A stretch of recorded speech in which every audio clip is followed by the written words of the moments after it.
Ako vždy na úvod novinky. No a čo v nich bude, to vám už prezradí Gusto Budinský. Gusto, ahoj. Ahoj, Ľubo. Čau.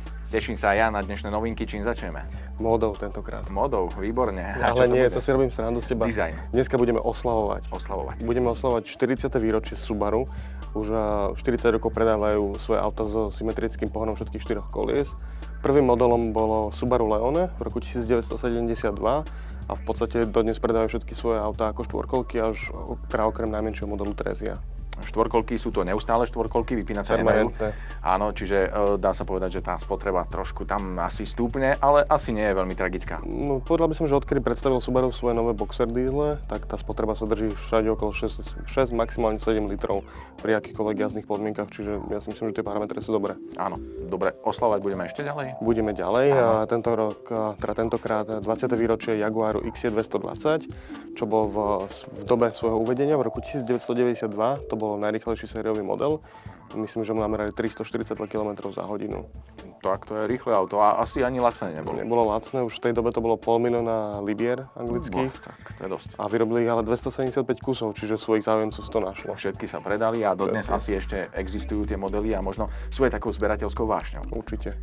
Dobre, čím budeme pokračovať? Budeme pokračovať malbami, ak by sa tak dalo povedať. Porsche nám ukázalo skicu svojho nového modelu, bude to Macan. Zatiaľ koncepty. Zatiaľ koncept, áno, bude to malé SUVčko, je to vlastne súrodenec Cayenne, akurát by mal byť taký menší a dynamickejší. Samozrejme, to je obľúbené slovo dnešnej doby. Nejaké ďalšie takéto crossover alebo SUV, ja mám rád túto kategóriu, takže... Bude sa ti páčiť možno aj nové Lamborghini. Vieme meno, MLC.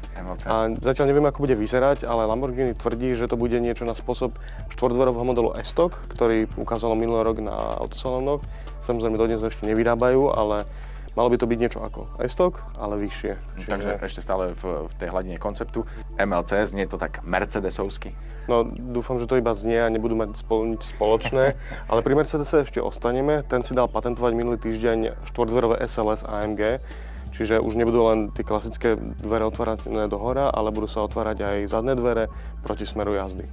Takže už možno ani nie tak kupé, ako sa? Určite, oni to volajú vždy štvordverové kupé, ale štvormiestne autá. Je to veľká móda dnes. Nemecký Rolls-Royce v podstate. Ale už keď sme pri tých veľkých autách, Kia ešte predstavila svoj nový luxusný model. Bude to akási vlajková loď a vieme o tom, že sa bude volať KH. No keby tam bolo Elko, tak sa tam zmestia aj hokejisti možno. Možno celá partia. Tak to boli novinky, také tie všeobecné, aj keď možno diváci čakali na tie ženevské, ktoré sme avizovali minulý týždeň, takže čo s nimi? Ja dúfam, že ešte počkajú takých pár minút a hneď sme tam. Takže Gusto Budinský a jeho ženevské novinky na konci Motorinku.